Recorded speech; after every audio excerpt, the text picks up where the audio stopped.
Hello guys! Hello! This is for Virgo. Virgo, welcome dito sa aking channel. Kapalaran 888. Welcome. Alamin natin kung anong messages, vibration, gabay, energy para sa lahat ng Virgo. This is general reading, weekly tarot reading. So, please comment down below if you resonate. Kung bago ka, please like, share, and subscribe. And sa mga dati kong subscribers, thank you sa inyong lahat. Okay, Virgo. Meron ditong Virgo na posibleng ikaw ay walang trabaho. Pwedeng ikaw ay nag-resign, nag-awol, or pwedeng nagbabakasyon ka sa probinsya, sa Pilipinas, or kung saan mang sulok ng mundo para makapag-rest and relax. Meron dito na parang like for example na you're stagnant. Kasalukuyan stagnant ka, pero everything is okay naman. Parang sinasabi ng barahan na kahit nakatambay ka, wala namang masyadong dapat problemahin. Uncovering treasure, dito sinasabi ng barahan na meron kang madidiscover na posibleng pwedeng pagkakitaan.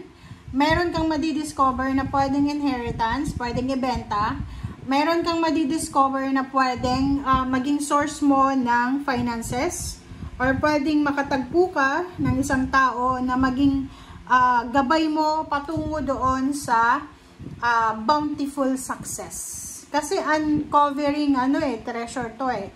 So kumbaga may madidiscover kang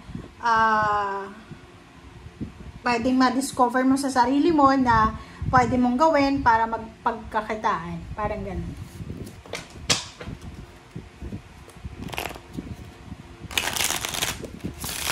And at the same time, yung buhay mo ngayong linggo ay smooth lang siya, in the flow. Pwede nagre-relax kayo, wala kayong masyadong pinoproblema, or kung ano pa man. Sorry.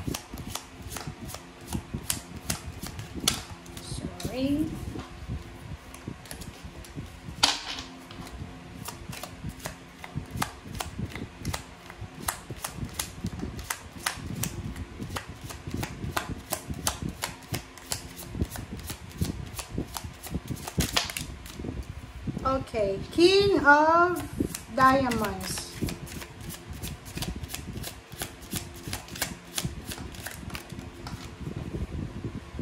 Alright, 7 of Diamonds and 6 of Diamonds. 51, 38, 15.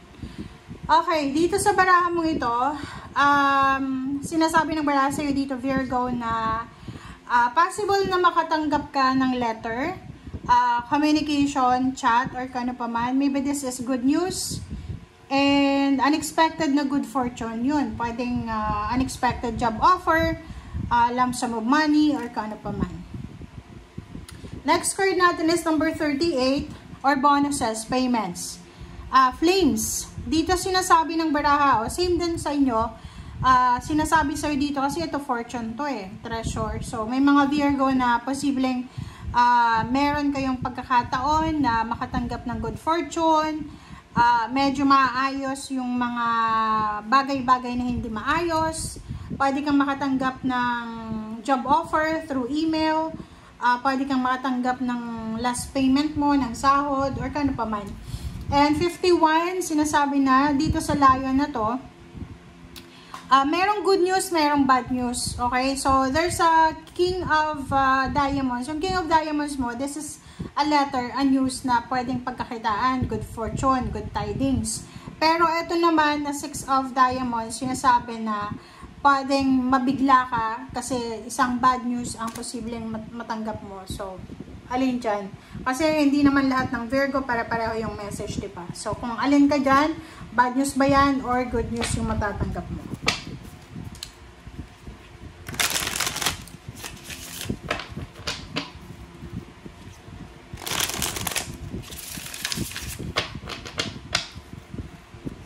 Kasi itong 7 of Diamonds, sinasabi sa'yo dito na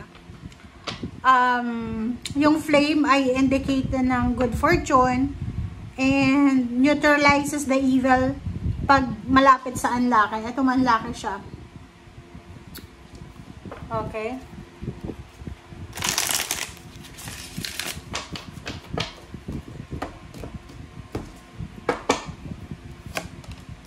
Alright, so 2 of swords. Meron kang ano, wow. Meron kang pinaplano, pero hindi ka sigurado. Kumbaga, nagko-contemplate ka. Nagko-contemplate ka sa plano mo about sa 9 of Pentacles. Like for example, gusto mong pumunta ng ibang bansa, pero hindi pa posible kasi yun, you're contemplating kung ano yung magiging resulta. 10 of Cups. So, nakikita ko sir dito, you are contemplating between family and then money. Kung single ka na Virgo, parang sa ngayon, hindi ka pa, kumbaga, ready para mag-asawa or magkaroon ng relationship kasi nakafocus ka pa dito sa 9 of Pentacles para sa happy family mo. Kumbaga, ang focus mo ngayon is yung maibigay yung harvest para sa pamilya mo, sa immediate family. 3 of Wands, you are waiting diba? So, maybe you're waiting for the perfect timing. You're waiting for something, diba? Isang Virgo ang naghihintay ng perfect timing para sa trabaho na hindi ka pa pwedeng pumunta ng ibang bansa, may mga obligations ka pa sa Pilipinas, or may kontrata ka pa, kaya hindi ka pa makapag-decide. So, yung 3 of Wands dito, sinasabi na you're waiting for the perfect timing.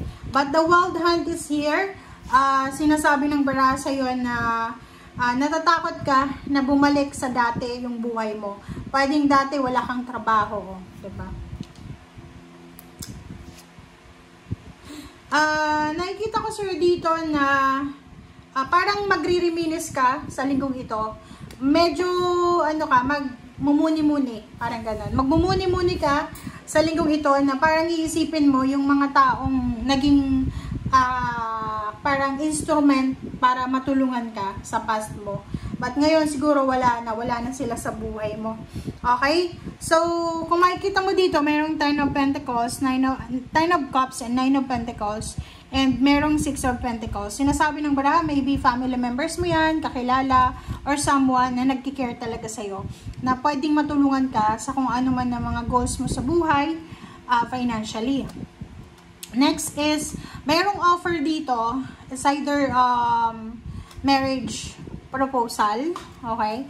Kaso lang hindi ka pa talaga ready May hindi pa ready dito na Virgo na may nag-aalay sa'yo ng kasal, kapalit ng, like maybe, hindi ko alam kung anong kapalit nito, but may 9 of Pentacles So, hindi ka pa ready, so hindi mo pa siya tatanggapin, or nasa 2 of Swords ka pa na pinag-iisipan mo.